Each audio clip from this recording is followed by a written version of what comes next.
this live stream right now, so let me go ahead and put this up on the screen. I should probably put a warning that we're going to have some spoilers.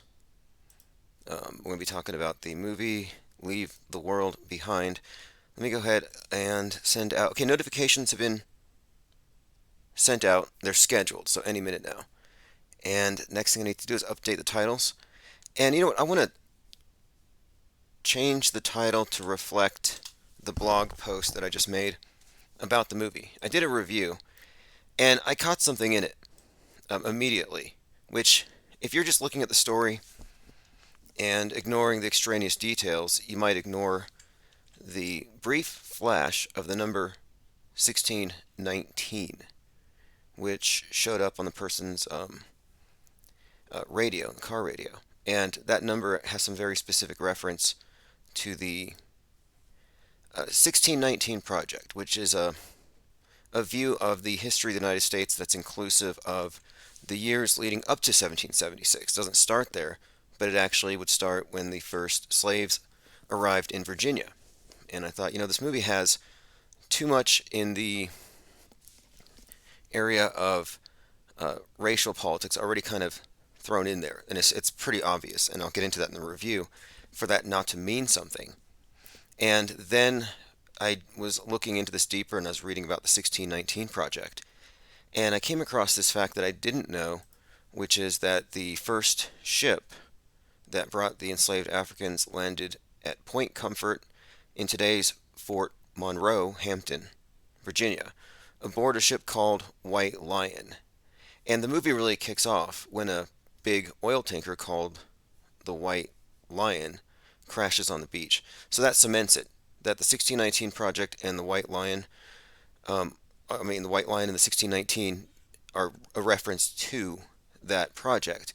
And the significance of this has to do with the left versus right, the BLM critical race theory perspective on America versus the Western chauvinist, the Proud Boy view, the MAGA view. So it's 1776 versus 1619. And this is the real point of the whole catastrophe scenario, is that something would happen that would cause a collapse, and then the internal existing tensions within the nation, not just political left and right, but racial and otherwise, old grievances, etc., would be played upon by the enemy. Anyway, I'll get through the review, but I wanted to point out that the title of the review, the Leave the World Behind 1619 Project versus 1776 White Nationalism Subtext, is the main thing I took out of it. And again, this has everything to do with the involvement of the Obamas in this project. Okay, let me go ahead and go through some comments. Now, if I'm not live and someone is commenting, etc., I will be going back and checking it, so I can't always catch everything. And I see here, okay, fascinating. Spirit Jordak actually posted his notes from watching the movie, and this was great. There were so many, and we wanted to do a watch party, but it was 2.5 hours, and I had to break my watching up into 3 different segments. But a lot of people here watched it and posted their notes, and I'm looking through the notes here. Okay, so radio's on 1619 station. Oh, you found it too.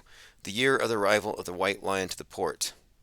Okay, nailed it there. So I'm glad that's being picked up on. And then, of course, the Obey t-shirt.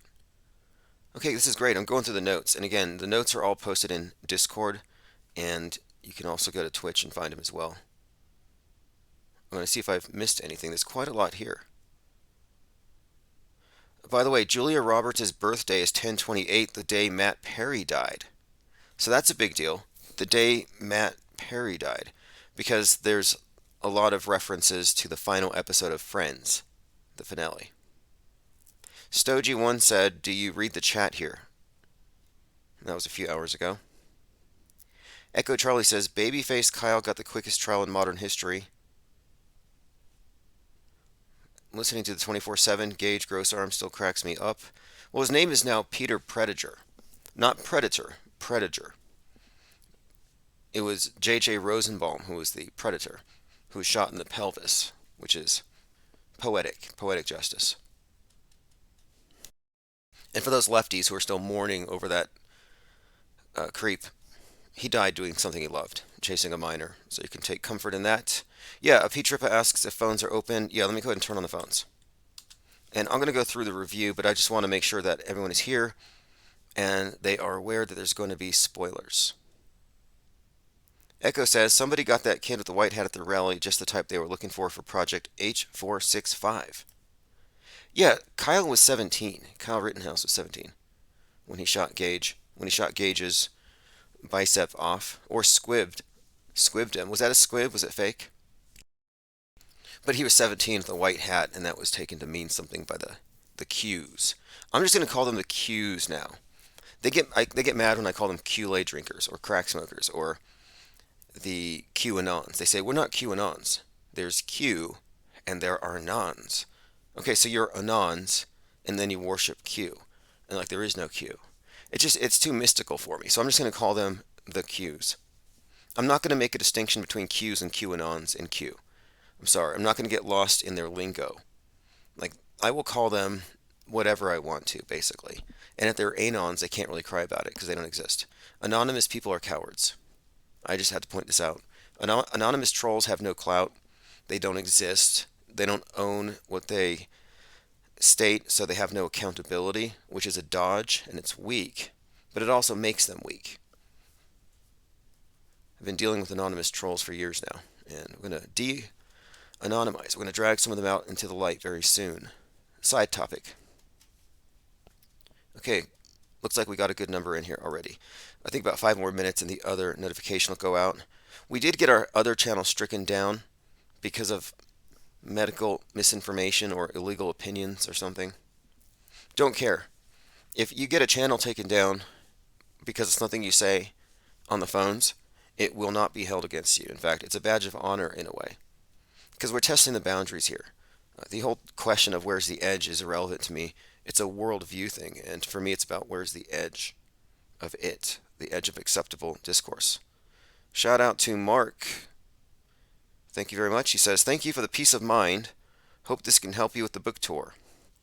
Absolutely. So the objective now is, and if you're waiting on Autohoaxology 101, it's going to be arriving here shortly. I'm making some things happen, but one of the projects for 2024 is going to a few different places to distribute this book for maximum impact. And Autohoaxology 101 is a raft on the sea of irrelevance. It really is. And most of you here already know what that means. You're already inoculated. Mind war inoculated, that is. You don't catch any of the mind viruses, which makes them mad.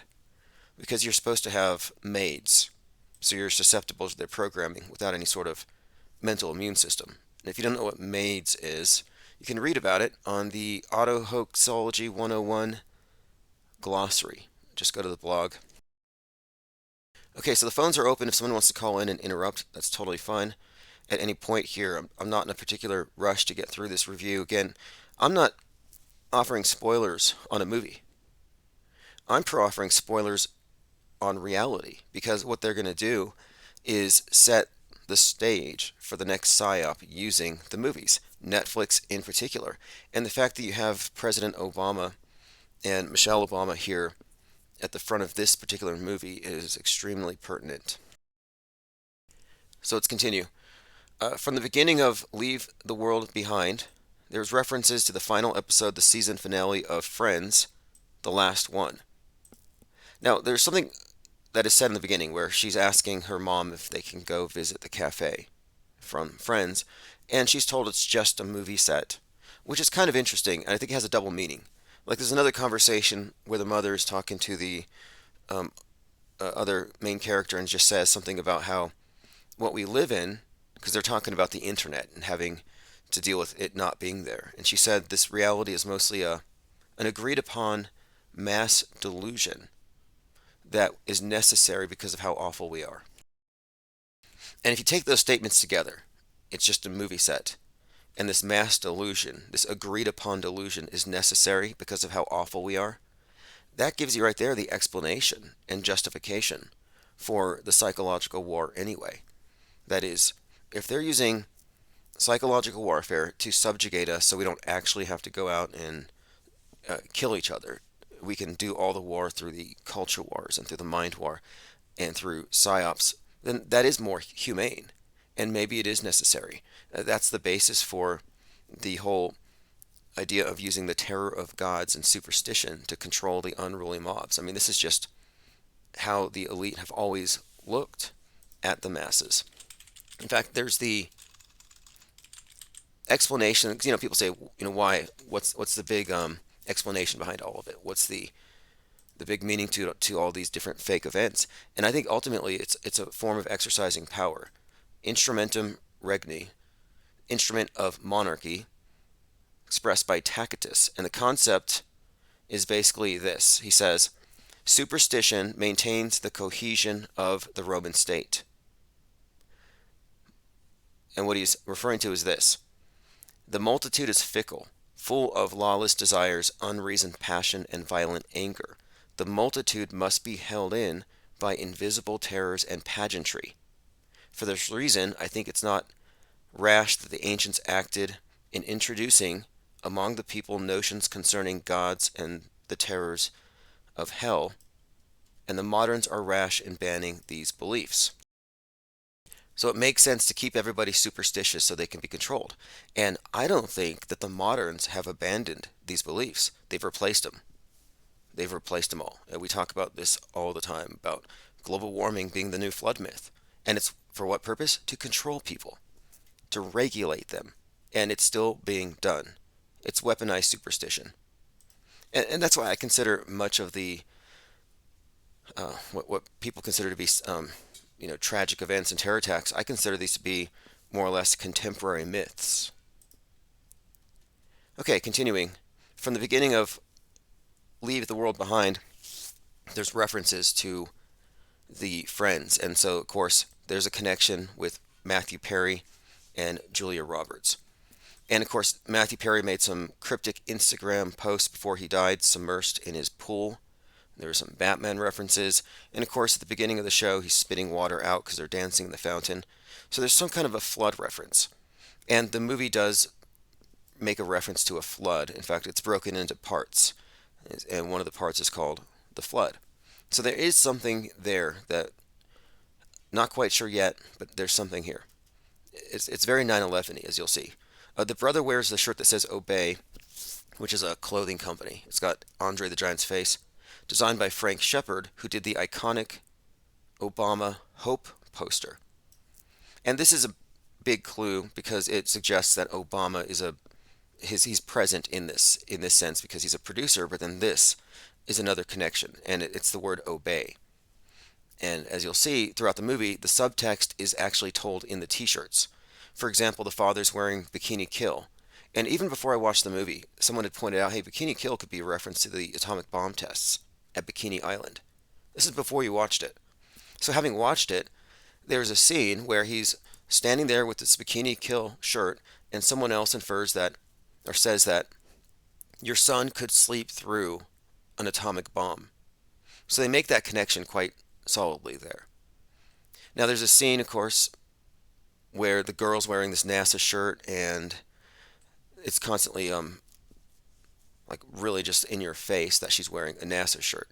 And next to her is her brother who's wearing the Obey. So it's Obey NASA. And I'm thinking, okay, what's this about? And it gets clearer as we go on. But the NASA shirt adds another level of meaning to leaving the world behind, because the world's going to be destroyed by this catastrophe of climate change, which, climate change is also symbolized by the oil tanker that hits the beach. It's capitalism, it's fossil fuels. But anyway, as it turns out, she's the one wearing this NASA shirt, thinking ahead, leaving the world behind. She's heeding the signs, but she has Cassandra syndrome. Her warnings are being ignored.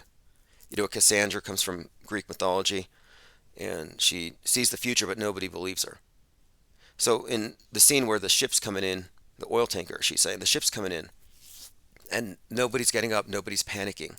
It's kind of surreal for her. And then it hits. And of course, that's the ship called White Lion, which ties into the 1619 project.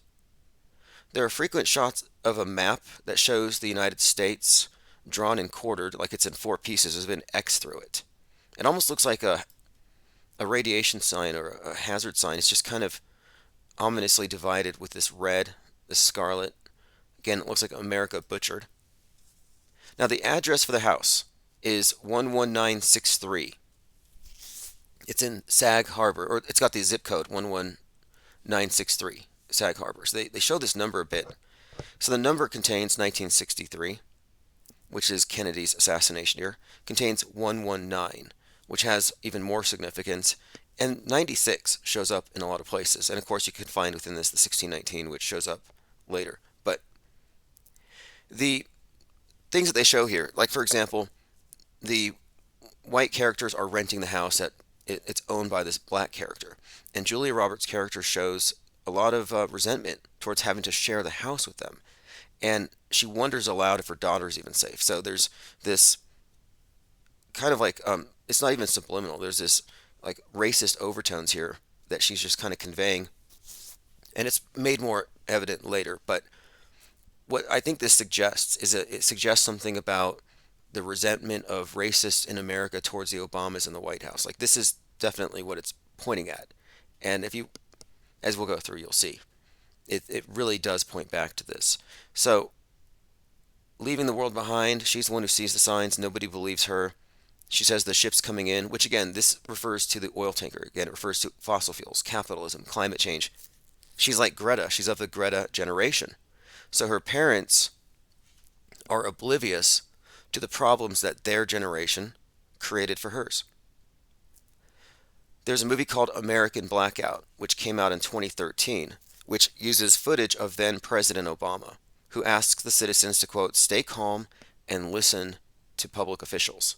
In other words, obey. The father and son are both portrayed as racist, misogynistic, incompetent, shallow, superfluous Ken dolls with no survival instinct. Meanwhile, the girl has intuition and makes it to a bunker. Her brother mocks her, gaslights her, takes nothing serious, doesn't pay any attention to her, and the father admits, at a very crucial moment, that he is, quote, useless without the internet. So there's kind of a critique here, I think. There's a critique right now of America in the 2020s that's being conveyed in this film. And it's pretty denigrating, but there's more here. Because, see, the father flags down, or he's flagged down by a panicked woman who can only speak Spanish. And since the internet's down and everything's, the communication's down, they can't talk. And this is connected to the Tower of Babel falling, which is what the internet represents in a large part. The space program, the internet, the one worldism of everything, the unification where we're all connected. Well, when that breaks, you have the scattering of tongues. So she cannot communicate her needs to him, and he abandons her. It's pretty clear that this is another meaning to the 119, of course. And the numbers do tell the story as well as the t-shirts. Now, I went back and I looked at the book, and the book had a number of reviews, and it makes it pretty clear that this subtext is the dominant theme. For example, when the mother, Amanda, thinks, quote, those people didn't look like the sort to own such a beautiful house, she reveals a glimpse of her white supremacy. And then the author named G.H. after a white man who owned slaves. So the white characters are insinuated to be racist, and the mother's discomfort with sharing the home is made clear, and she puts them in the basement. She makes a comment about the girl's hair when they're at the swimming pool. Then you have the survivalist with the American flag, and I happen to think that the survivalist character represents white nationalists who knew because he's part of it. He was preparing in advance. And they know because they're going to take advantage of the chaos. That was kind of what I gathered. And he seemed to use, he referred to the Koreans and Chinese interchangeably. And that was, again, an indication here of his racism. It's just pretty evident. There's an American flag behind him. I mean, these white characters are just shown in a certain way. The son taking pictures of the black girl at the pool, he's totally pervy. They're shown as unsophisticated and just culturally insensitive. It's pretty shocking. But I'm not going to read the entire review, but there's a couple other points here, like subtle things. In the background, there's a TV screen, and it has the fans in the stadium doing the Cleveland Chop. And if you remember, there was controversy about the Cleveland Chop. Is it racist? Is it against the indigenous? So there's that in the background. And the father makes some kind of comment about how the Mesoamerican indigenous people believe that seeing a deer was good luck. Some trite kind of comment while that chopping is going on. And this is likely tying in to the recent controversy the last week or so of the 9-year old wearing blackface with the feathered headdress. Now, it was black and red in his defense. It later came out, but they created this Chiefs fan in blackface and native headdress controversy. So this is not inconsistent because generally when you have these big productions come out, the news is going to have corresponding related items connected to it. And this again ties in to the whole 1619 project and being more inclusive about the real history of America going back before 1776. And again, it's coming from the left. It's coming from Obama. And here's what clued me into the 1619 in addition to the ship, the radio station 1619. And the reason why this is so significant, of course, is part of the concept of the movie was following a collapse, the existing tensions would be exacerbated and the sides would go after one another. And it's pretty clear that the 1619 and the 1776 dialectic would represent the critical race theory versus Western chauvinism. So this is racial identity politics, and this is part of the strategy as it's explained at the end. So the elite set up a civil war and let the people fight it out among themselves. And they want the 1776ers, who would be the January Sixers, 1776ers, to fight the 1619 crowd. Again, here, the 1619 landing, Virginia's first Africans report, August 1619, enslaved Africans landed in Hampton, Virginia. And here's a picture of Colin Kaepernick hanging out with Spike Lee, director Spike Lee. And Spike Lee has the 1619 on his headdress. And this is all very significant when you look at the role of Kaepernick, who interestingly was quarterback during the Blackout Bowl in 2013. So the blackout reference again. And the 1619 thing ties into the whole theme of Black Lives Matter and some of his activism. And you could argue that he's somewhat the titular head of BLM. And moreover, he's the one who started the kneeling before Derek Chauvin and then before BLM picked it up. And it was always, again, having to do with the police, who in this is all narrative, but the idea is the police represent the propertied class and they're the oppressors, and their knee is on the neck of the poor. And so this is, again, very interesting symbolism that they put that in the movie. Here's a few other details. There's mention made of a winter solstice by someone who ominously says, "Take care of yourself." And there's a 1222 on a car. So winter solstice, just heads up. And then, of course, the address has the zip code 11963. 1963, JFK is shot. 119, Donnie Darko's release. The significance here is the Donnie Darko movie was directed by the son of a NASA employee who helped direct the Viking Mars rover movies. Kind of fascinating. Mars movies, his son does Hollywood. But Donnie Darko contained 9/11 predictive programming and had planes falling from the sky. This movie has all the same, as you'll see. The girl, Rose, is compared to Donnie Darko. 119, Genesis, Fall of the Tower of Babel. And falling planes are a huge part of the narrative, as with Donnie Darko, and this connects to the 9/11 symbolism, which is inherent in one of the beginning scenes when the father and mother are playing Jenga, which is the falling tower game. And the Jenga tower falls as the scene transitions from one where a drone, which sounds like a jet coming down. So you hear this airplane, it sounds like, while the tower is about to fall. And the drone is dropping leaflets that say, "Death to America," written in Arabic. Then the tower falls. So there's like a little 9/11 scene played out there in the very beginning. Then you have this ominous shot of the American flag on the moon, as seen from the moon.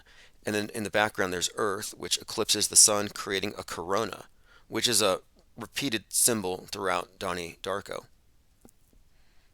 Then you have this scene where the Tesla cars figure prominently in the shutting down of everything. These automatic cars go maximum overdrive, but they have a 116 prominently displayed, and that's their fuel efficiency or something. But the point of it is 116.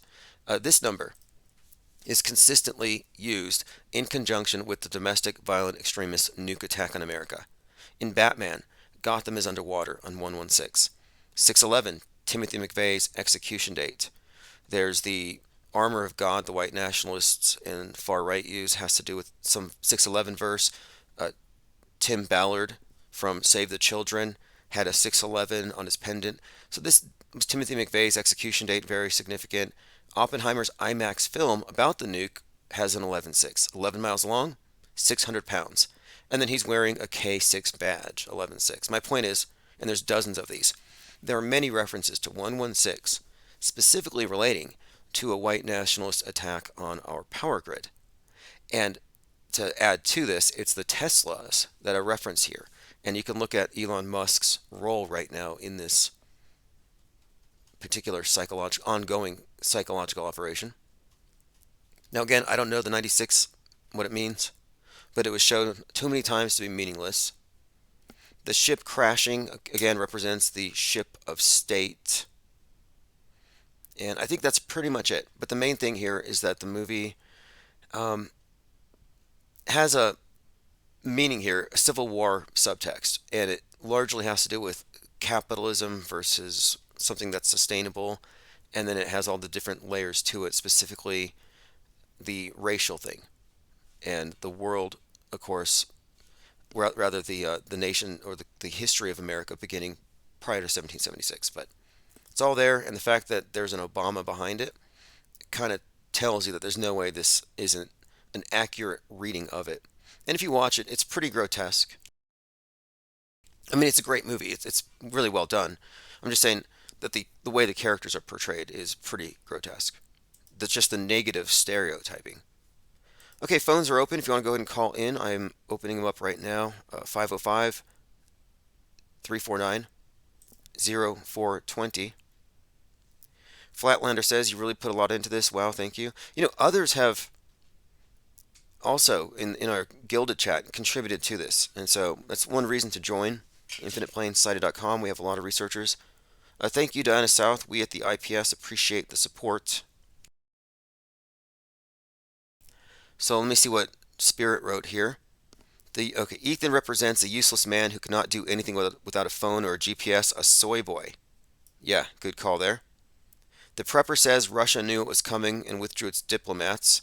Mentions the culprits, China, North Korea, maybe Iran. Mushroom Cloud in New York. Oh, interesting. At 2:10:13, the art on the wall says, Hope begins in the dark. I didn't catch that. I did see a lot of eyes. I mean, the artwork tells a lot, too. Fascinating. He says here, this is again from Spirit Jordan. He says they quote Anil Schwab, and that's a reference to the World Economic Forum. There's no going back to normal. Interesting. Okay, continuing. The Tesla sticker shows economy at 116. Yep, exactly. And then, of course, he references the. This is so much here that they have some overlap, but I'm going to go through all of this and I'll probably update the blog. But I did watch it last night, and I kind of rewatched it today, and I was doing some Googling, and then I came across the interpretation of the White Lion. I mean, it's so layered. The ship of state, like a Titanic, and the little girl, like Greta, warning, hey, climate catastrophe is coming. Nobody's paying attention because they're on vacation. They're just blindly going along as consumers. And not only does it hit us and it ties into climate change because it's oil and it ties into capitalism, but the White Lion reference also has a bigger critique which would tie in and implicate the entire West. And there's more, because the house that they're fighting over, I think, represents the White House. And I also get the idea that the West itself sinking is kind of implied here, that it's all tied in to what we've been saying, that It's like because of the sins of the past, the America's original sin, and that these are all going to be played upon, and that would be very consistent. Again, that's why I put this in the title. Okay, let's go through my minds.com. I know I have other stuff as well, and I took a lot of screen grabs because the visuals give a lot of it away. Like when the main character wakes up for some reason, there's like a 666, like on the side of his bed. His clock's on a six. And then and I have it here. But there's also, I think more interestingly, there's an obvious crack on the wall above his head. Here, I found it. Canadian Prepper says, I almost spit out my coffee when I saw this. It's so blatant. So there's a six on a clock, there's a six shape on a mug, and then there's another six. But I think it's more pertinent. There's a clock, there's a crack, like a lightning bolt pointed down at him. Fascinating symbolism, though. And here the 1776 on the mug would be the counter to the 1619. And he epitomizes, like what the other commenter said, the soy boy, the one who can't do anything without the assistance of the internet, the state. Okay, I'm scrolling through my comments. I want to make sure I don't miss anything. Last night's live stream kind of got lost. I'll try to recover it, but basically I have to do some reformatting. It was just too large of a file for me to edit on the program. Anyway, there was an interview today, or a conversation that I caught. It was on Alex. It was with Alex Jones, who just got back on X, and Elon Musk, Andrew Tate, and Vivek Ramaswamy. I listened to it, so you don't have to. I can sum it up for you. Alex Jones basically said, "Fight the globalists."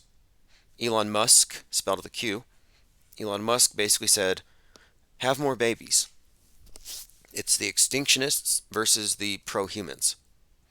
And Andrew Tate made the case that we must seize technology before the liberals do, especially before they bring out the robocops.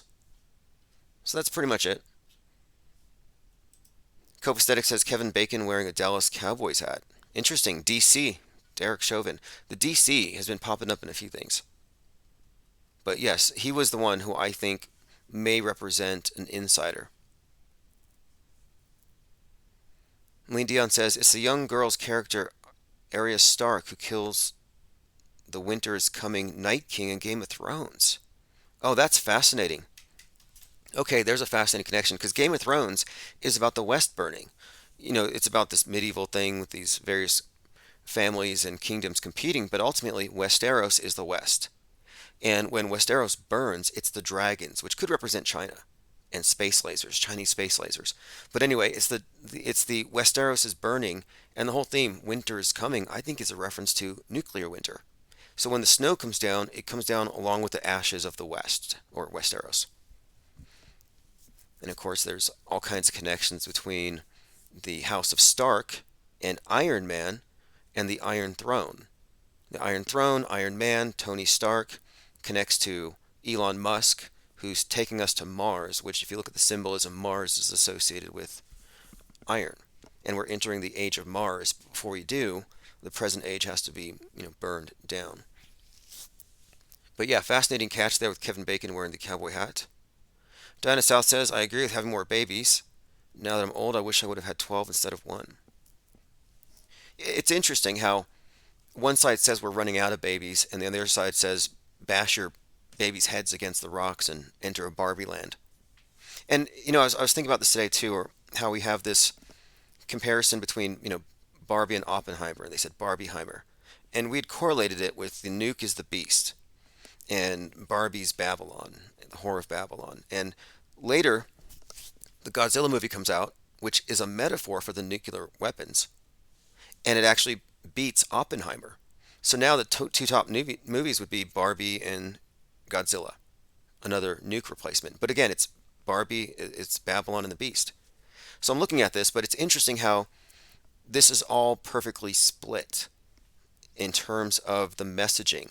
So the Barbie movie is girls killing their baby dolls and only associating with superfluous castrated Ken doll men and living as empowered single women buying a bunch of stuff. That was the message of the movie. The destruction of the nuclear family, and then again, the reference to the nuke. But then the Godzilla movie is the opposite, where it's these scattered individuals after a war trying to piece back together a family, try to rebuild their nuclear family, trying to assemble mother, father, take care of this orphan, and then his friends are saying, "Hey, you better marry her and then make this official because we care about the future." So it's fascinating how it's opposite messaging from both sides, and of course, Barbie the left, Barbie feminism, and of course the bomb in the right. There's just this dialectic they set up that's evident in all of the movies. Echo Charlie says, "Did you see the comment that Bikini Kill is a rock band?" Yeah, I knew Bikini Kill was a rock band. I meant to listen to them. I'm pretty sure I've heard some of their music. Yeah, actually, I had gone back and listened to it when I first saw it. And it's that girl band. And here we go here. But just the fact that bikini is brought up is a reference to Bikini Island and, of course, the atomic bomb tests. And it ties into the bombshell. Like the idea of the bikini bombshell is intertwined with the atomic bomb tests. And this is another connection between, of course, Barbie and Oppenheimer, or Barbie and the Beast. It's intriguing when you get into it because this is all narrative and story, but it's got so many layers. Like it's not a coincidence that after Maui was roasted by Godzilla, or whatever happened, they had to spray pink soil tackifier on the affected areas. It's just kind of, if you follow it just seems like it's more story than reality. Jay Digg says Obama's production company is Higher Ground, and their logo looks like a stairway to heaven. 19 steps, as though you're looking for a flood. Yeah, I have your comment here from Gilded, and this is all really interesting too. Higher ground, leave the world behind. The idea of the flood, the symbolism of the like the space arc or the space needle, the idea of elevation, the Noah's Ark. And the Noah's Ark was recently in the news because of the third person in line for the presidency believes that it literally existed and is also occupied by dinosaurs. And presumably, well, I don't know. I'd have to, actually, I was looking into this. Sharks pre-existed dinosaurs.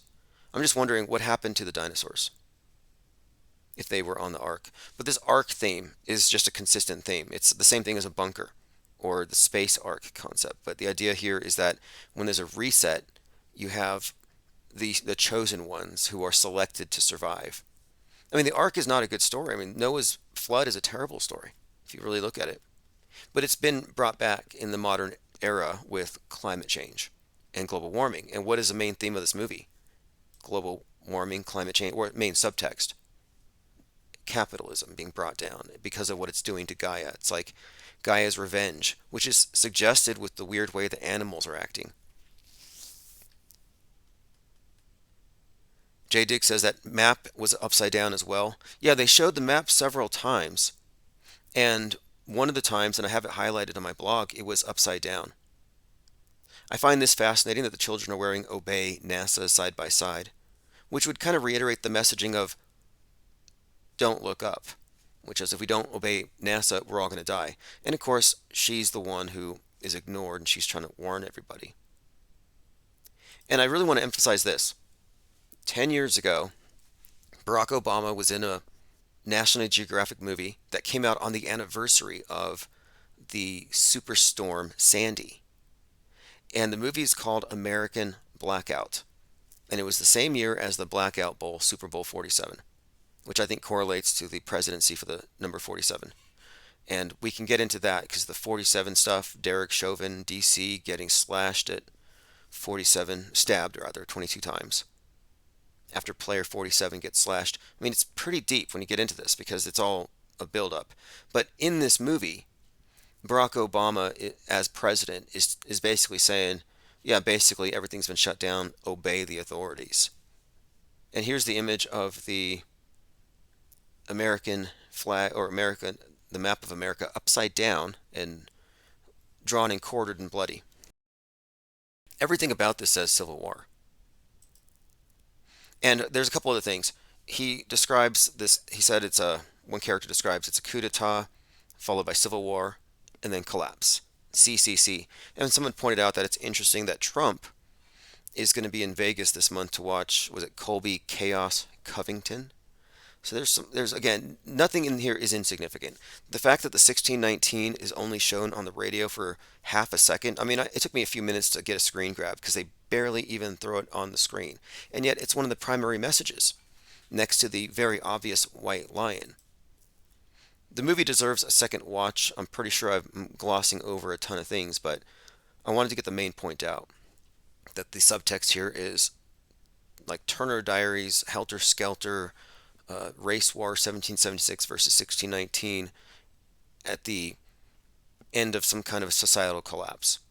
And that's the whole, it's pretty dismal if you think about it. Like, for all we know, and I'm not a doomer, I'm not a doom boofer, but for all we know, generations of psyops could have been necessary to put everybody mentally in a position for it all to go, quote, kinetic, and for people to actually leave their homes and, actually do something in the real world. I just don't think that's the case. I think the fear of the threat is the real power that the elite wield, in addition to their power of faking reality. If they really do it, it's done, it's over, and I don't think so. I don't think that's how it works. Like, the aliens are never going to invade. It's a fake rapture story to keep you in a perpetual end times. If they end it, their power ends. It's more about the cycle. Lord Laney says bikini seems like a Crowley style abracadabra word magic. Well, Bikini Islands and the atomic bomb testing is the reference, and then later they associated the swimsuit with bombshell as a metaphor for women in bikinis, which all does correlate to the symbolism of Barbie and the association with the movie Oppenheimer, which all connects fascinatingly with the Jack Parsons story, who was blown up by a bomb. And he was the central figure. He was the beast to Marjorie Cameron, who played the Babylon. Let's see what else we have here. Okay, now let's move on to my comments. So I have a number of things I want to get through on the movie. I have a few other screen grabs. Oh, this is a nice one, though. Just side note, we're talking about mind control and trauma-induced mind control, generational Stockholm syndrome, generations of psyops. One generation's ducking and covering because of nukes, the next is doing it because of mass shooters. Look, New York students face up to 60 active shooter drills before graduating. An 18-year-old graduates with 16 of these drills in their system. Now, what does this do? These are called lockdowns, which is a jail term. And look, I pointed this out with a documentary called Drilled that we put on BitChute a few years ago. And after we put this out, a couple of teachers' unions changed their tone on drills. I'm not taking credit for it, but they look really bad. And look what they're now admitting. Quote, "We know lockdown drills are marginally effective, but create deep trauma." State senator says this. 60 drills. And what I'm pointing out here is that the trauma, rather. The trauma is intentional. It's designed, this is MK Ultra. Not only does it traumatize them and it creates a toxic bond with their rescuers, Stockholm syndrome, but it also convinces them that the threat is real. It's just like the movie The Village, where they do drills. P. Trippa, appreciate it. He says, coffee for a good weekend back. Yeah, hey, thank you very much. So there's a bill out right now, and it says, for the sake of our kids' mental health. Now, wouldn't that be ironic? Look, students from New York say they have emotional scars from the drills. Wouldn't that be ironic if the drills emotionally scarred the children, gave them mental illness, so then they picked up guns and shot up schools because they were mentally ill? Like, I think that's what they're doing. I mean, it's an endless cycle. And for those people who say it's wrong of you to criticize these fake events, I have to say it's wrong of you to lend your tacit approval to the mass traumatizing of the youth of this country. I mean, of the world. I mean, it's pretty sick. You want to sign off on that? You're a terrorist, basically an abuser of children, of students. I would not want to be on that side of this issue. And so when I criticize fake shooting after fake shooting, I do so knowing that I'm on the right side of things. Like, I'm not on the side of let's just carry these traumatizing narratives. Let's perpetuate these myths. Yeah, there are monsters in the woods. You shouldn't leave at night. I don't have any fake blood on my hands.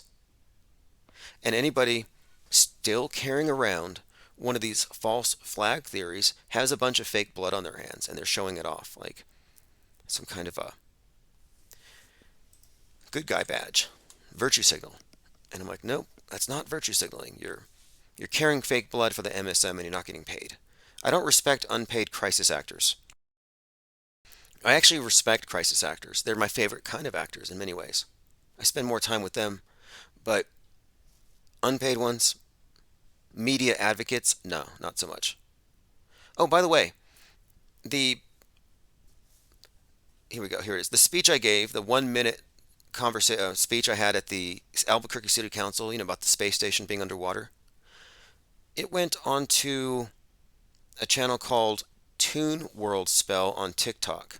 And I haven't been active on TikTok. They kind of made me mad when they pulled down our South Pole cartoon where Candace Owens and Ye were doing a deal with the Pillow Man to make clan hoods with a swastika on it for Ye's clothing line White Lives Matter. I mean, we thought it was funny, but TikTok did not.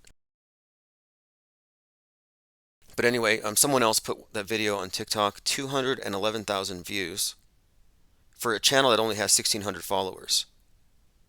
And then today, Stu Peters, who wouldn't have done this if he knew who it was. I mean, I coined the nickname Ghoul Peters for his take on the clots. But anyway, this one he put up today, 154,000 views. So between the two, we've crossed 350.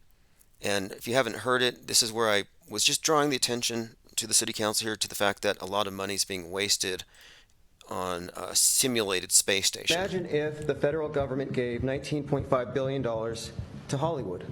I think we'd all be pretty upset by this. There is a growing body of evidence that the International Space Station is not in outer space, but it's being filmed in a desalinated pool down here on Earth, and it's being falsely misrepresented. Started with this phenomenon known as bubbles in space. If you search for it, you'll see many of these so-called spacewalks, which have been... Now, a couple of things about this. Bubbles in space was a solid Achilles heel, but they found a way to deny it. Because for them, 2 plus 2 is 5 if Big Brother says so. And Big Brother says, no, those are space bubbles. They're natural occurring. It's like dust. Like they make something up. So now bubbles in space aren't bubbles in space. So they move the goalpost. Not a big deal, because the new one that they're not going to be ready for is the lighting. And I've been talking about this. Light loss. The light loss shows that the spacewalks are underwater.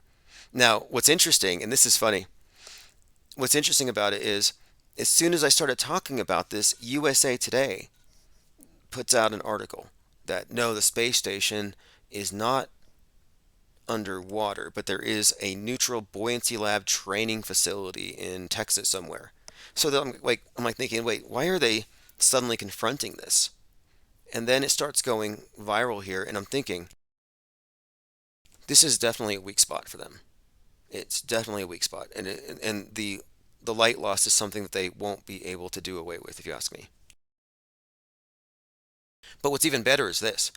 I have been planning, as most of you here know, on the first IPS Cyber Symposium targeting the ISS. This has been the plan. I've been writing it out and getting my arguments together.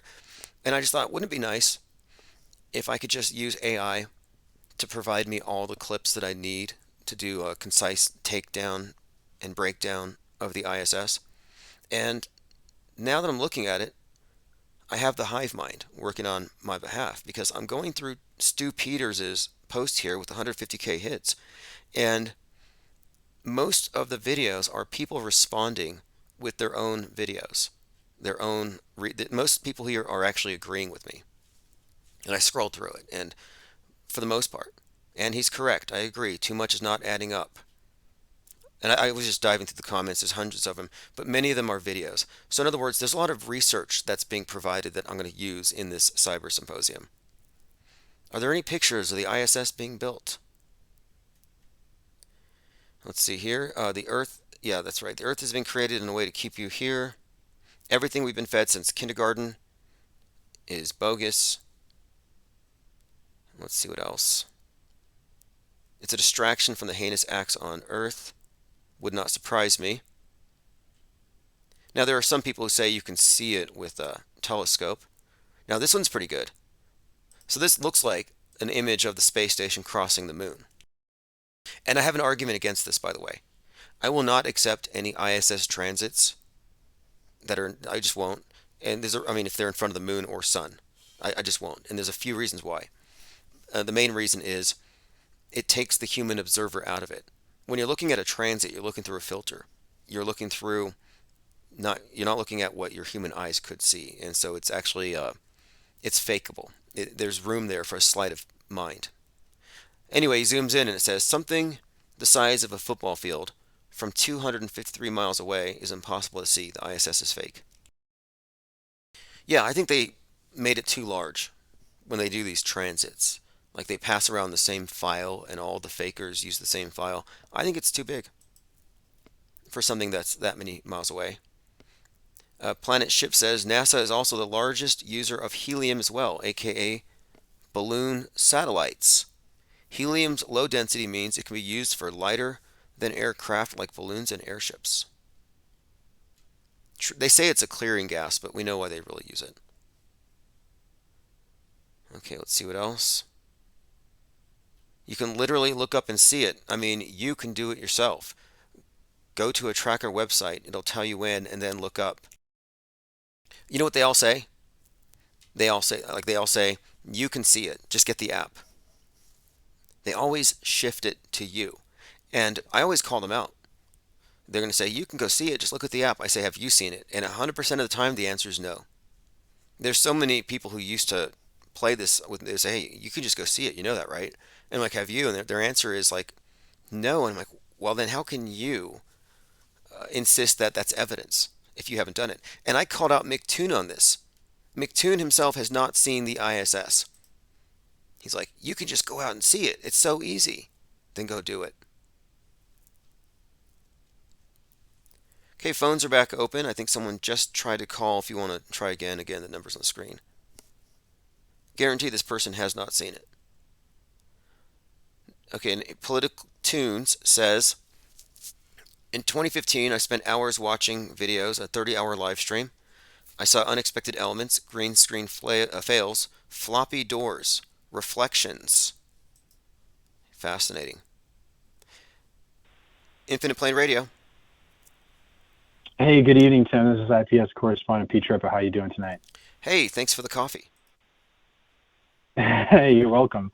Happy Sunday evening. I actually have a quick rabbit hole to climb in or out of tonight, and it's completely original. I just want to work it through with you, and I think it'll be a really good value add. It's something that it's tied to stuff that's going on in the Middle East, and then possibly Elon Musk, possibly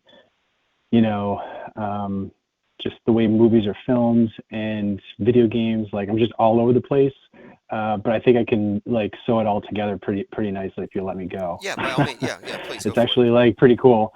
All right, cool. So I noticed in some of the footage that they're showing in the news. Well, I don't watch the news a lot, but some of the news that they've been giving us from militants in Hamas, and anyone that's listening tonight, you can do an internet search of Hamas first person view, and for some reason that's a thing now, and I'm just going to pause right here and just kind of take you on this road with me, because I was like, why are they showing us the first person view, or how are they showing us a first-person view of Hamas militants? It makes no sense. It's almost worse.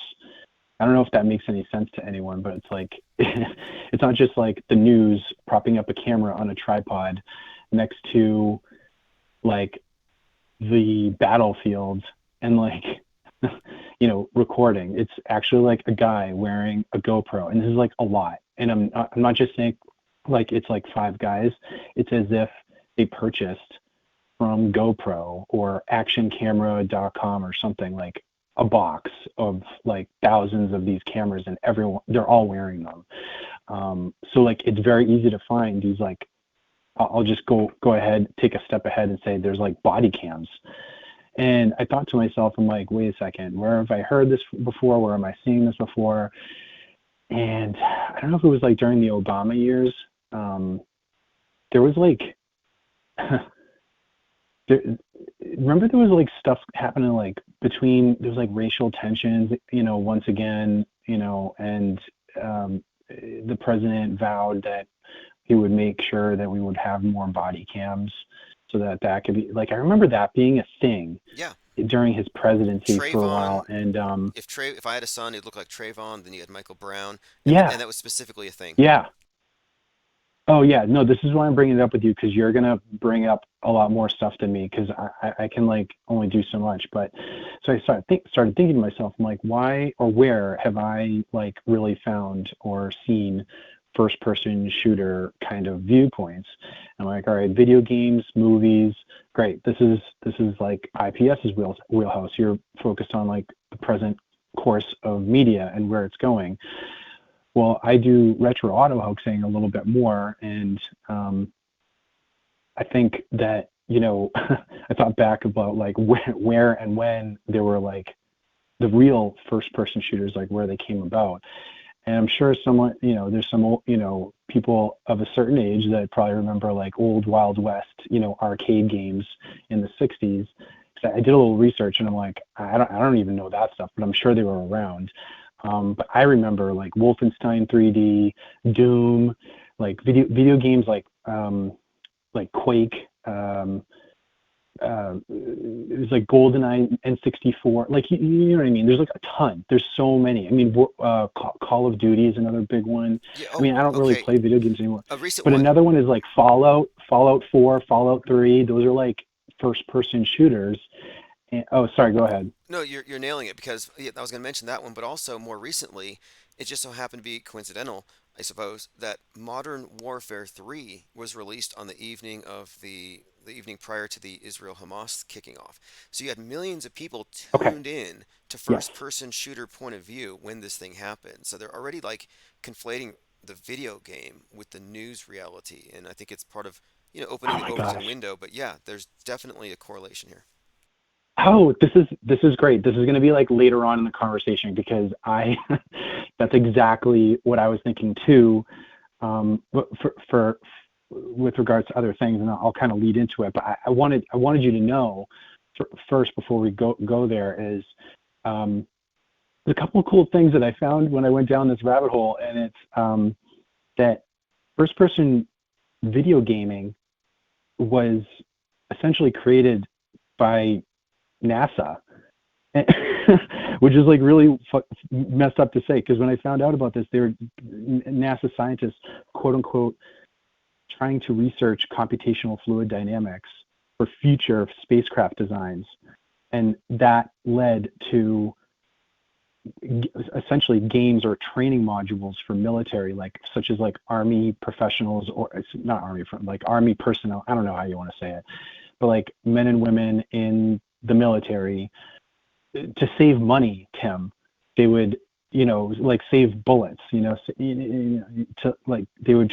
instead of training live fire and like reloading and so on and so forth, aiming, they would prepare them by, training them. And I kind of like, I thought about it. I was like, I used to be at Raytheon and they kind of like, they do that too for like other things like with regards to like radar or the Patriot missile and stuff like that. Like they kind of like they prepare them to um, there's Simulation. a system in the public yeah, there's like a system in the public domain that anyone can research. It's the BMC4I like radar system that activates the Patriot missile and all that stuff, but it's essentially controlled by a video game, which is kind of interesting. And it's a man or woman behind like in a cockpit, sort of like a headquarters, basically like a truck, and they can control remotely. It's kind of like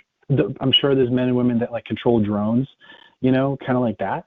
So, anyways, I don't know. Is there anything you wanted to say about that stuff before I move on? Because I have other stuff that's unrelated but related, and No, but no, I have more like to sure. build off of that. But I don't know if you because I know you were in the military, so. Well, one thing, yeah, military, everything is simulation. Everything is drilled and drilled and Hmm. drilled, and Hmm.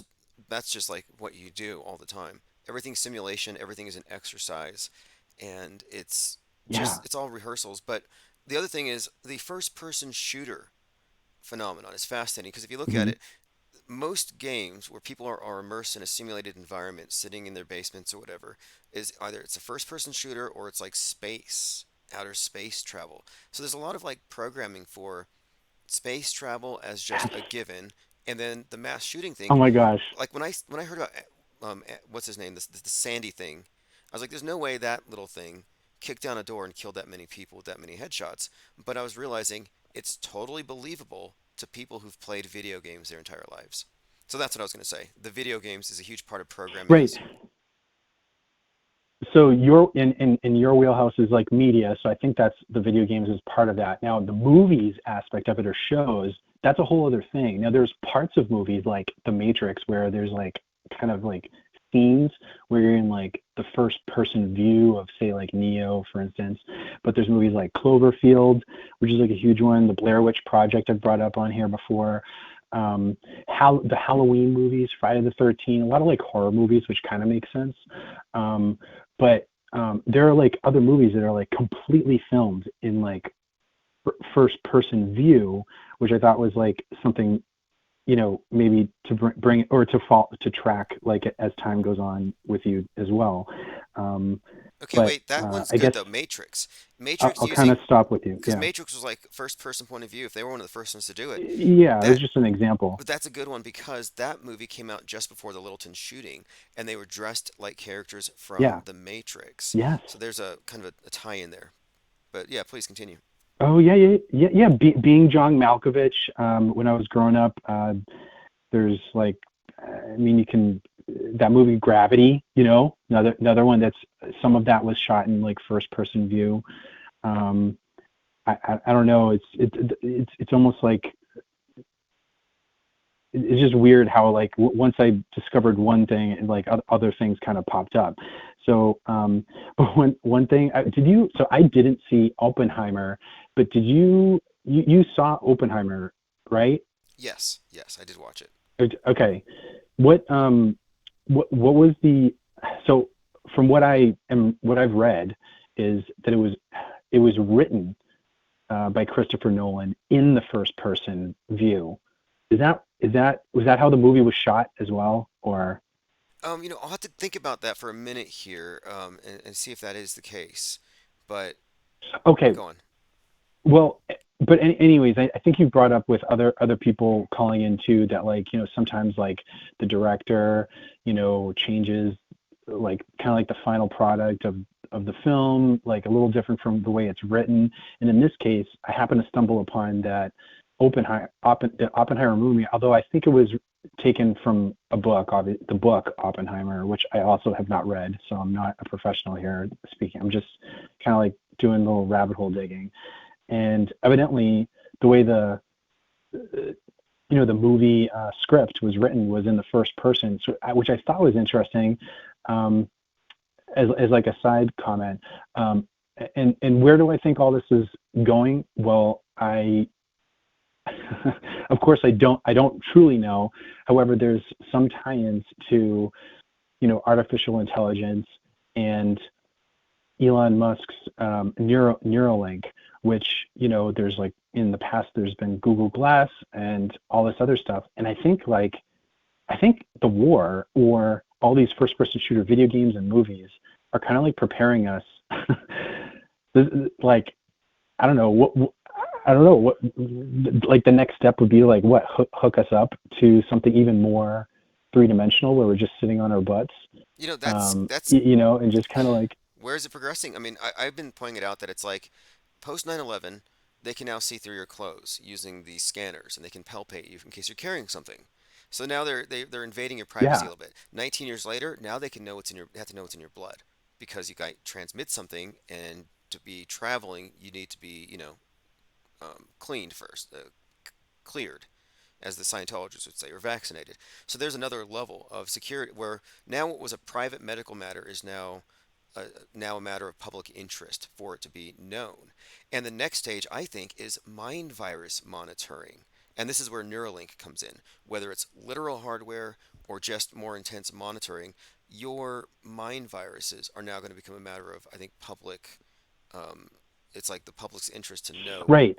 So right. So this is planned obsolescence. Like this is the way I see it happening is like if this, if like let's say Neuralink or, all right, here's like a very simple, basic, like, example, like Elon's, his truck, his cyber truck. Like, I think I knew about it. I don't know, maybe we all knew about it like maybe 4 or 5 years ago, and it still hasn't like rolled out.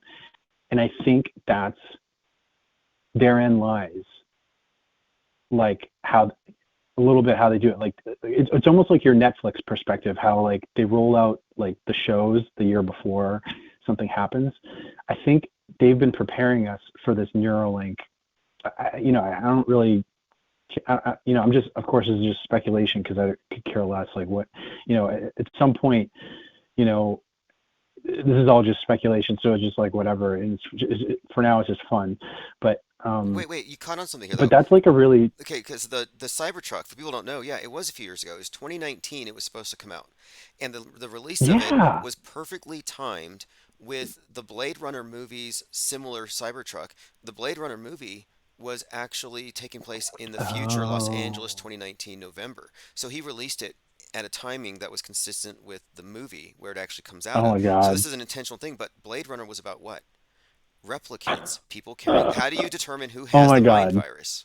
How can you determine who's, safe to travel around? And it was like an inquisition for mind viruses, essentially.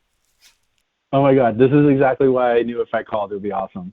This like that's the type of stuff that I really like the tie-ins because I can do my own research, but like well, whatever surface level, but that's this type of like I don't remember that stuff. I know you talk about it all the time, but isn't that wild? The whole the thing about that tied to NASA designing it and like how it's like used in movies. Oh, man, this is something that I haven't read or heard about in our Discord or anything, and I hope it helps like a little bit because I think it's important because they're warming us up. And imagine being like 10 or 15 years old again, and instead of like growing up with this stuff like kind of partially, now it's like fully. Like I think there's the 3D. I don't know, I feel like the 3D goggles kind of went in and out. They were like a fad, but I know that that's the kind of stuff that's warming up the next I should say, preparing the next generation for more like 24 hours a day kind of three-dimensional hookup, which at some point, how are we going to, Tim, I don't even know. It's messed up that I'm even talking about this, No, this is but actually it's like, this is a it's big leap. crazy. This NASA simulation thing is huge Yeah, because I've been saying their real objective is not outer space, but inner space. It's about worldview warfare and controlling the space right. between your ears. And that would all pertain to getting us to accept the simulation. Well, that's all the steam I had for tonight. I probably could go off and you mentioned a bunch of other stuff about flooding or whatever, and that's my jam. But I could this is it. This is like this is all IPS was the like the media and the video games. I think that was a good like touch and go kind of like quick shakedown of like the I think it's first person shooter preparation for AI dominance or like I don't know how you want to call it, but No, well, you're onto something, and it's I'll, definitely I'll I'll freaky. continue on So this thread. I'll definitely continue on this thread because I yeah, think it all yeah, ties yeah, into the space odyssey, which isn't really about going to yes. space, but it's about merging with the screen, the monolith, the inner space odyssey. Well, great. My mind is blown. It's crazy. All right, thank you, Tim. I appreciate it. Thank you for the call. Call back anytime. Everyone, that's P Trippa. Appreciate All the right, coffee. Have a great evening and awesome, awesome call. And yeah, we could continue.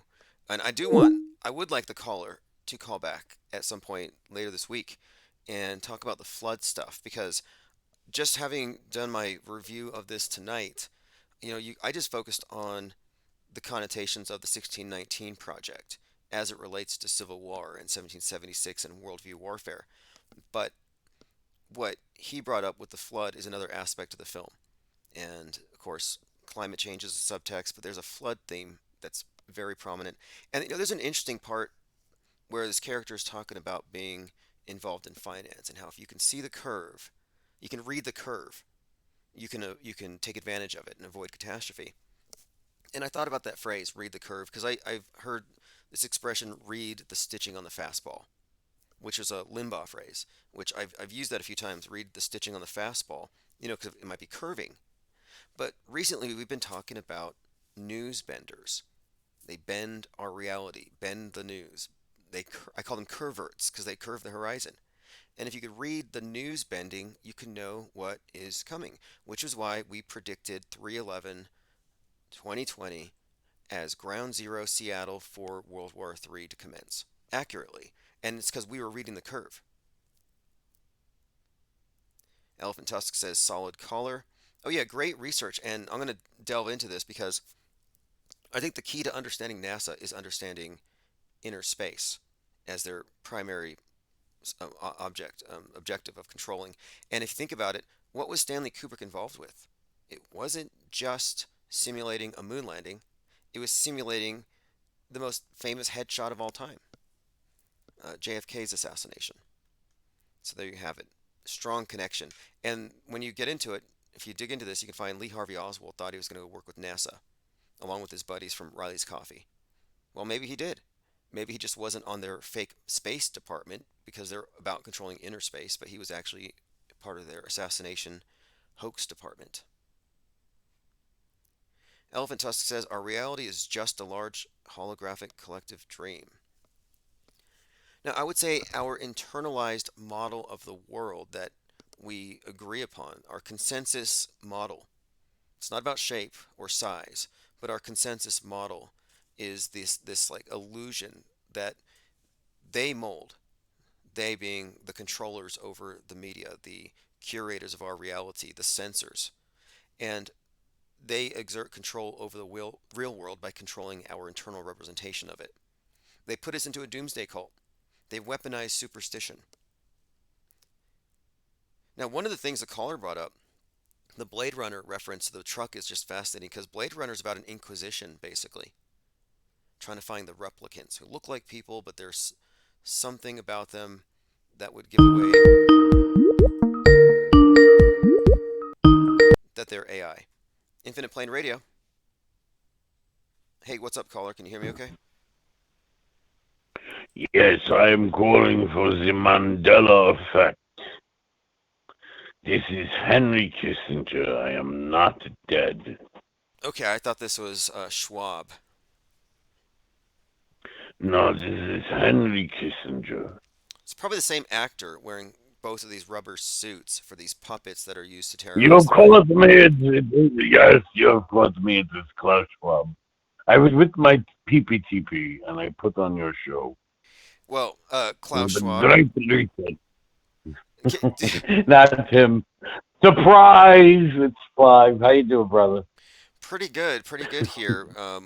Speaking of the Mandela effect, someone I here. watched that movie. Okay, you You did. know, What's I your take? can't believe you totally nailed it with the 1619 on the Leave the World Behind, man. I was saying that's like such an odd station in AM. I didn't even catch it that it was because I noticed the whole slant was what you said. You know what Yep, I mean? yep. Like, oh, and totally Ewan McGregor leaving the Mexican lady on the side of the road. Total d bag maneuver. Oh yeah, that was basically a critique of the view on the border and the indifference that people have towards the issue as seen from the left. I mean, it's everything in there was calculated. Right, right. And she would have just told them, "Watch out for the Teslas." The Teslas are all on autopilot. Watch out.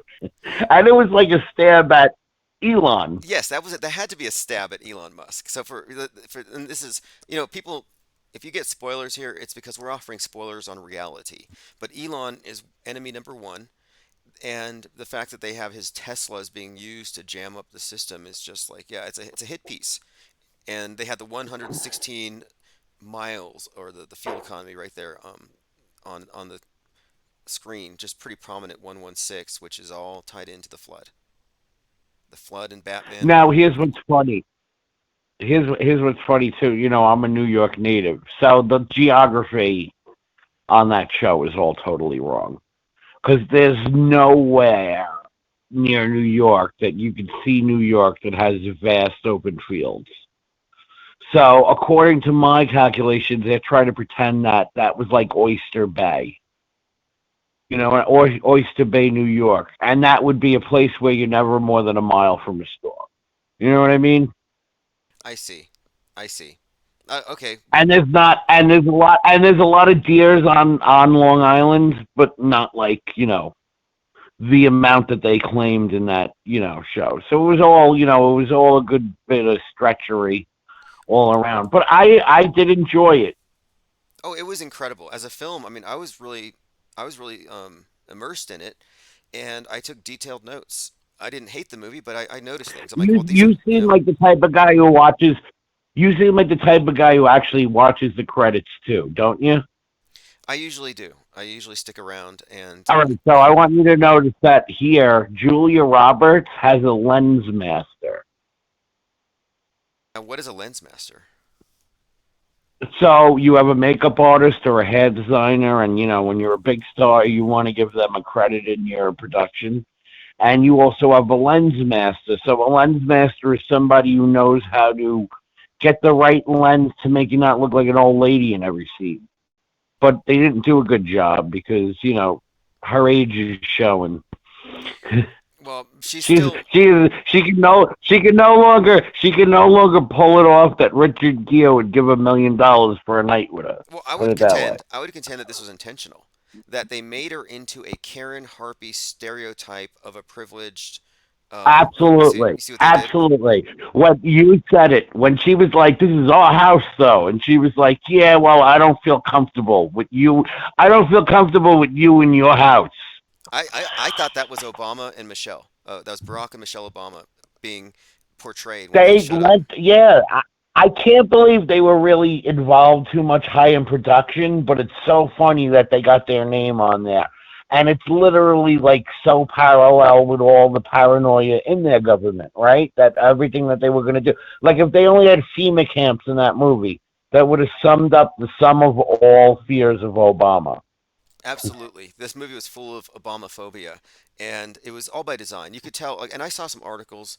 They didn't say specifically, but apparently he's a huge movie buff and he had a lot of say and input. Didn't say what specifically, but I point out it would be the 1619 stuff and it would be the portrayal of the Karen woman by Julia Roberts. Now let me ask you a question, right? You say the three stages of collapse in this movie, right? We've already went through stage one with the isolation with COVID lockdowns, right? Now it's like the media blitz, and basically we're in stage two because you look at this percolation going on with Elon Musk and Alex Jones is being more accepted. Like when Tucker and Alex Jones basically sat down together, what this alternative media or Republican media or right leaning media decided to do was this is the Cerebrus move in capitalism, but for media. So they're saying, we have big audiences or whatever, but we really got to get Crowder to get along with Alex Jones, to get along with Glenn Beck, to get along with Steve Bannon, because we have to lump them all together. Yes, and they've done There's it. no Yes. more of this. There's no more of this right, 3/4 right, 90% right. We got to throw them all in, from Alex Jones to Larry Elder. We're all in the same group, and we all love each other now. That's a good observation. They put them all together. They really have created a monolith out of right-wing media. And I've said for some time that alt media is just part of the mainstream infrastructure. And now it's pretty clear. They've merged the alt media with the mainstream. And I foresaw this. But listen. Right. So when you think about like all the politicians that are actors, right? They're all in SAG or AFTRA, and then a couple 10, I guess it's 13 years ago, we had the merger of SAG and AFTRA. So no longer was radio and television talent separate from movie talent. We are all under one union now. That's what happened. And now you'll see movies with like Wolf Blitzer or Barack Obama. It's because they are card carrying union members of the Actors Union. And like I'd pointed out, you there's a know movie from 10 so years ago where so Obama was in there as President Obama, but he basically said, society's collapsing, obey your authorities. So I'm like, wow, fascinating that he would be reprising this in the form of an entire movie based on it or expanding on that theme. well, and it's always an enigma wrapped in another enigma. So what I was trying to get to that with the union is, and Cerebrus, like I said before, it's the theme of America. It's the theme of these crooks. It's always we get 50 companies, we merge them down to five, then we do it to two, and then one next thing you know, there's a monopoly. And it happens to everything, right? They did it with Ma Bell. We had whatever a billion independent newspapers. Now we have like Tribune and Time Life, like and Disney. There's like four companies that run everything, right? So you look at the actors union, the radio union. Politicians would never. That's why all the TV when we were kids was corny, because they would just have an actor play the president. They would never have a real politician or a real news anchorman. It would be like, I'm Stephanie Silverman, and this is Action 7 News. And now you have a real CNN clip in a movie. So my point is though, this is the typical merger acquisition going on with not only with the talent in real life in that thing, but it's like the whole play of dominating countries and stuff like that. They were all Fascinating. about the. And Well, I kind of lost my no, but look, thought, but Cerebrus. anyway, I'm sorry. Cerebus. Cerebus is the Yeah, three-headed dog that yeah, guards Hades. And we were talking about 1776. In 1776, of course, right. America founded, but also 2022 was actually a return to 1776 in terms of our astrology and the birth of America and the position of Pluto, which is Hades. So Cerebrus refers to Hades and the gates of hell opening, which would be releasing the Kraken, which is what Musk is doing, of course, with X. Right, right, and that's what I was saying. Thank you for bringing me back on track, Tim. The monolithic right media is set to knock it down, Yes. just like collective labor. You like, oh, I got a union, they fight for my. No, they're not fighting for your rights. They are one person that is easier to bribe than all of you voting members. You made this crooked guy your president, and now we're sending you jobs to Mexico. And you know what? We're going to give you $50,000 check, and at least you're getting that. Good luck getting another job. Well, you nailed it. You understand that? Look, Musk is. And that's what they're gonna do. So that's what they're gonna do. They're gonna try to do to Alex Jones and Tucker Carlson and all that. If they have a chance to stop this surge that's happening, to do their show left to right, red to blue, it's all purple, and that's it. Knock them down. Hey, So you did. I something think you did. stupid. I think you nailed it. Stephen Crowder. Steven Crowder could come out as a kidnapper, and then he takes them all down. Larry Elder could be like an underwear sniffer, and he'll take down Glenn Beck. Actually, that's true of. I think it's. There's. I don't want to start, but I can name a few people on the right that could be taken down like that. It's a cesspool. But one thing though, that you nailed it. Oh, They're they're there has being to they're be. being set up for a fall, and I think Elon Musk is a fall guy for free speech. He's not a savior for free speech. He's a fall guy, and he's going to provide the So think about it. pretext. He never invented anything. He only bought himself in and had the narrative changed to make it like he's like I've done more. He had that conference call today. He goes, I've done more to save the planet than practically anybody. No, you didn't. Well, look, No, you I didn't. I Your Tesla car is horrible I know for saving the planet. he's a character out of a storybook playing a role, but Disease X is gonna be the pretext for shutting down free speech, and so all the people who are lining up to worship at his rocket obelisks at this fake savior, Yeah, he's gonna bring it all crashing down here very soon. And there's many predictions right now that Yeah, if yeah, he, because and you got to remember because we know history. He wants to. He always says he's tying it since PayPal. That's still in his head. So whatever thoughts he had about PayPal taking over the monetary world, now this is X. This is his next shot at, I could get in with the defense contracting of the U.S. Well, maybe I'll get in with the CBDC. And it has to run through the X app. You're all in one. There's going to be your Vax passport, your money, your health records, oh, everything. and a dating app, which who knows? Maybe they'll take some kind of control over, I don't know, how people meet each other. I mean, they might even have that Well, array. I heard there's a nice hot bachelor that just resurrected. Henry Kissinger, 101 very soon. Have a good night. All right. Thank you very much for the call. That's Henry Good Kissinger, night. or the same actor who plays him in Darth Schwab. All right. Let's move on here. Yeah. So the Musk thing is very intriguing. The conversation he had with Alex Jones, he opened the gates. He opened up Hades. Alex Jones has been released. He's now in the Twitter sphere, which is very threatening and destructive to the people on the left who thought they had contained this thing. And it's not a coincidence that the anniversary of Sandy Hook is just a few days away. And of course, he had his recent conversation with Tucker Carlson in the wake of the UNLV shooter, who's a huge Alex Jones fan. Which then, of course, you can add to that thing, that shooting there, the fact that it was 666, or rather 6 years and 66 days after the Vegas shooting. I mean, there's so many alignments here. In fact, this is the 666th month since RFK was shot and killed. Okay, let's continue. I'm going through the things I had earmarked. A lot of people are sharing ISS fakery as a result of that video. Lean Dion says same director did the series Mr. Robot, which is about a complete societal collapse from cyber attacks as well. Oh yeah, and it is cyber attacks. And they don't say it explicitly, but I suspect that the whole movie is about the domestic violent extremist attack on the power grid and on the cyberspace. Flat Earth Zone, who has 101,000 subscribers, also uploaded the video.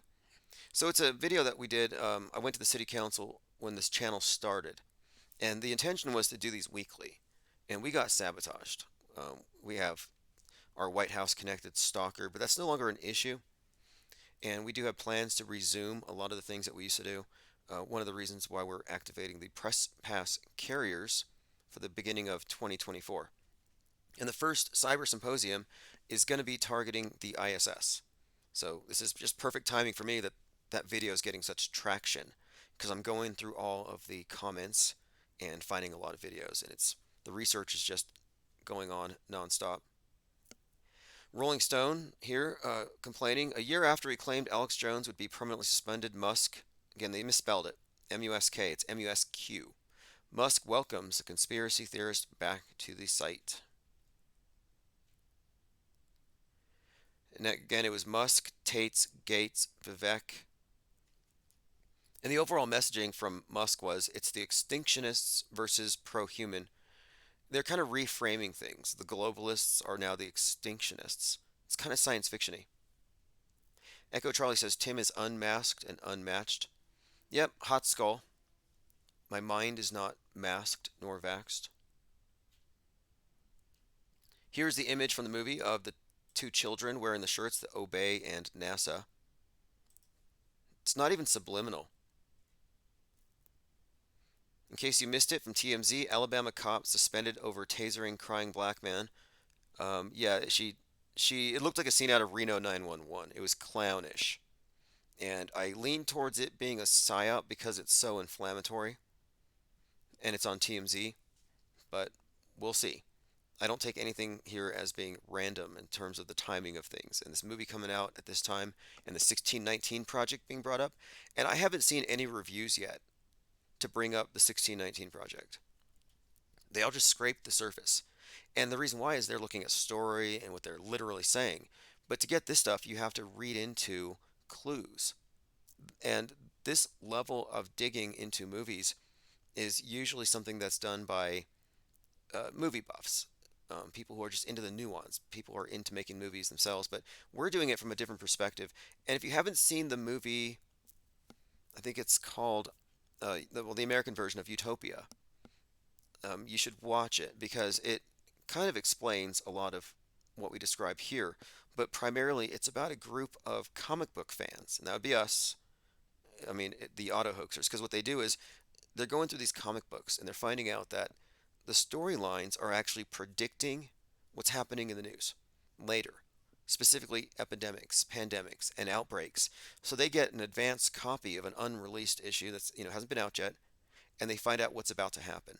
This makes them a threat to national security. Imagine if you got a hold of the script for 2020, like if you attended event 201 as a fly on the wall. Anyway, that's kind of the premise here, is that we're looking at media recognizing its use, all media, in creating self-fulfilling prophecies, and the entertainment is inseparable from the news media. 5 Minutes of Fame says, love this program. Appreciate you calling in. Has anybody checked on Eminem? He's been dead since today, according to Wikipedia. He was actually pronounced dead on December 10th, like 3 days ago, so that would be today. So the poll that was put out there by Musk, reinstate Alex Jones, was split 70-30 in favor of. Matt Wallace, who has 1 million followers, and look, the more followers somebody has, the less discernment they have when it comes to Twitter and X. It's insane. So this guy's sharing this video. Look, an entire crowd at an Army versus Navy game are chanting F Joe Biden. And this has been widely shared by somebody with millions of followers.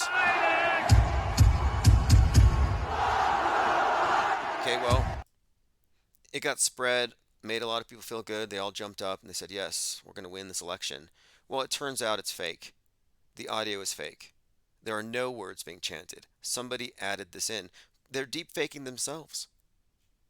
And it doesn't matter because this is reality fluidity at its finest. If people believe it and it settles in, they move on to the next thing. You can't correct the original error. It's just how this reality works for most people. They just absorb the reality passively 24/7. By the way, if you go to infiniteplainsociety.shop, we are selling these neck gaiters that say, I wear this for chemtrails, not COVID-19. Those are available for those of you who want to be protected from chemtrails, but you don't want to be confused with the COVIDiots. So there they are, infiniteplainsociety.shop, just another way to support this channel. I have big plans for 2024. It's all about getting Auto Hoaxology 101 out there. So if you're waiting for your copy, it's coming. And also making these cyber symposiums a standard monthly feature to go along with the tabloid, the Insider. And the purpose of it is to target specific events at a time or specific features or facets, pillars, of the fake world stage. For example, the ISS would be one of our first objectives. But after that, I kind of want to turn our sights on January 6th. And then chemtrails and anything else. But I have a list of things that I think are important to go through, various areas where we want to unleash our deep dive reporters. And of course, the ISS is just one facet of it. And it's an open, it's a valid thing to debate. And the fact that we're debating it is very problematic for the people who just believe it's up there. But all they can do is shift the burden of proof. And I like unpacking the various sleights of mind, magic tricks they use to get people to accept ideas without thoroughly examining them. Loaded questions, logical fallacies. It's a mental labyrinth. And you can't get off the grid by running for the hills. You have to get off the grid mentally. It's a philosophical problem. People talk about this in terms of it being spiritual warfare and it's the satanic cabal or whatever, which might be true.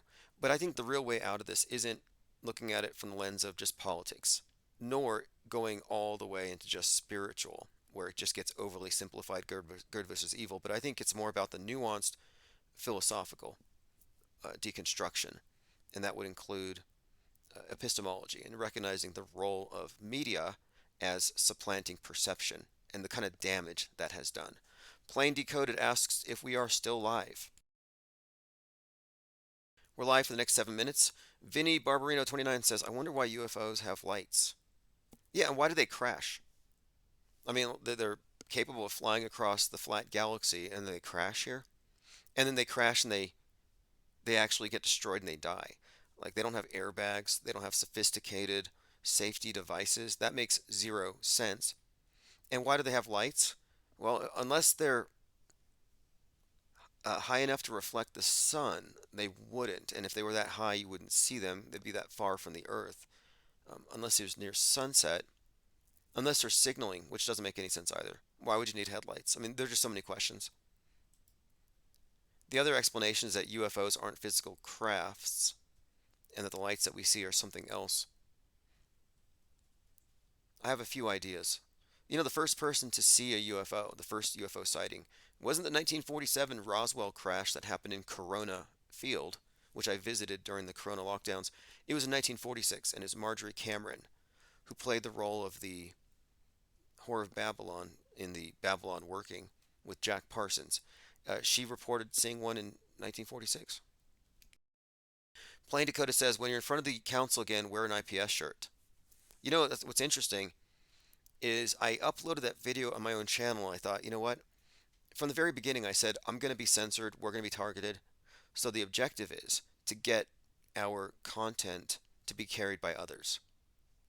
I had a whole outline, actually a marketing plan based on the WHO's 5 stages of a pandemic. And it was about how you take an idea, a concept, or even a philosophical movement, a methodology. How do you take something like a religious cult and make it blow up? And one of the key things is it has to be able to exist independent of the person that starts it. It has to be transmissible, but in its entirety, where that person doesn't have to exist for it to exist. And that was one of the objectives behind kind of outsourcing, making everything open source, but also outsourcing research by spreading it out there. So I never intended for my channel to stick around and for that video or that comment to continue to grow in numbers, but the intention was let it get carried by others who aren't going to be targeted. And I think that's the reason why that video is even surviving today, because it's not on my channel. But next time I do it, I will wear something like IPS or something. That way it does get traced back. But that was a different operation altogether. And we made a concerted effort here. It was like this whole subject of NASA criticism is being boxed in by a religious cult that insists that we're in a domed enclosure and it's time for Bible study, not for exploring Antarctica. And I was really opposed to that, especially because they were so um, just so exclusive, and we weren't invited.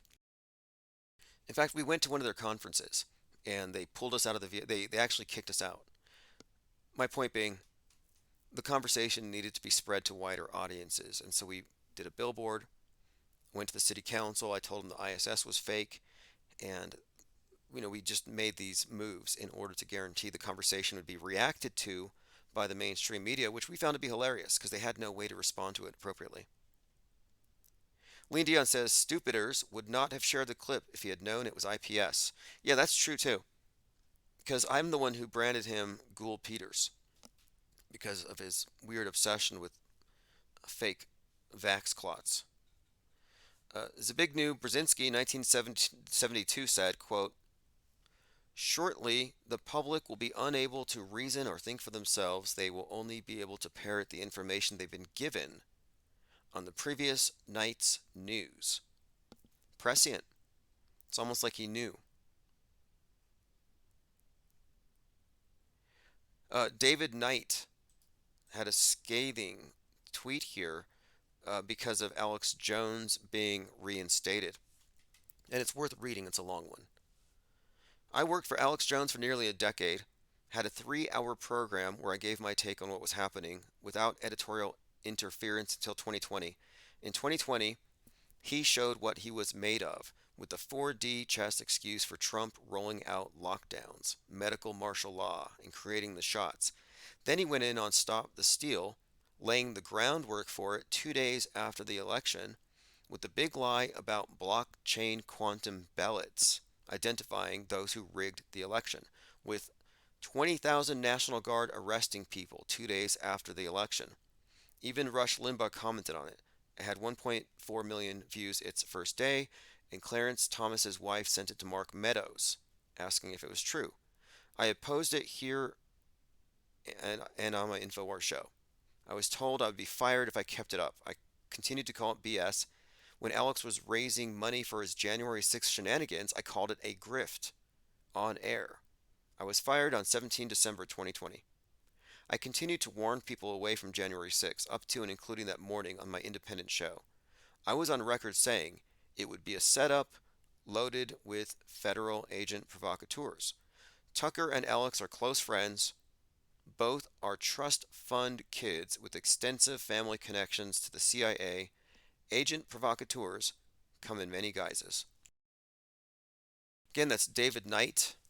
I noticed that he disappeared because he wasn't towing the line with the let's take the whole conspiracy InfoWars demographic and attach it to the voting booth behind Donald Trump. He wasn't behind that. And I wasn't either. All right, let me see what else we have here. Obama's revealed many things. This is a tweet about the movie. Revealed that we are at the end. They also revealed that the white Tesla Elon Musk is going to trap us by jamming the roads. And again, this would tie into the whole blackout thing. Fascinating all around.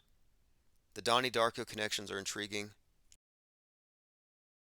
And I'm pretty sure we're going to have more information, more clues, more symbolism, predictive programming to come out of the movie. I'm sure we haven't seen the end of it. But I would say that we are pretty much cutting edge as far as breaking down the real subtext here. I haven't seen it in the mainstream reviews. And this is always the case because, look, if you're not taking the metascript view into perspective, you can't get the real meaning of the movie. And your standard blue pill movie reviewers don't understand predictive programming. They think it's just the artist trying to reflect the zeitgeist. Sometimes they have these coincidences or they're just prescient. They don't include this. They don't include the manipulation of our media wherever it is. And that's just how this place works. So if you want real movie reviews that come from an off-world stage perspective, you really do have to go to the people breaking it down at this level. And there are tons of people doing it. I'm going through my threads. So if you have anything to add, you can go to the blog or ips.monster and just comment, and I read all comments live. And of course, Discord or Gilded. Gilded is a more popular hangout, and Gilded is where we spend most of our time and post most of our comments. All right, thanks for joining. We will be live tomorrow morning for the IPS morning deprogram. And I call it a deprogram because we're not programming here. We're not programmable here. Quite the opposite. Anyway, I appreciate the comments and callers as usual. And if you sign up for the newsletter, you'll get the archives in case you just joined us. And I have to delete these because our channels are targeted. So there's a good chance this one will stay up because I haven't crossed any lines. But generally, like if you're on YouTube, the channels will disappear. This is Chief Crow and the Flat Earth Worms auto hoax, and I'm going to be going back to the 24/7.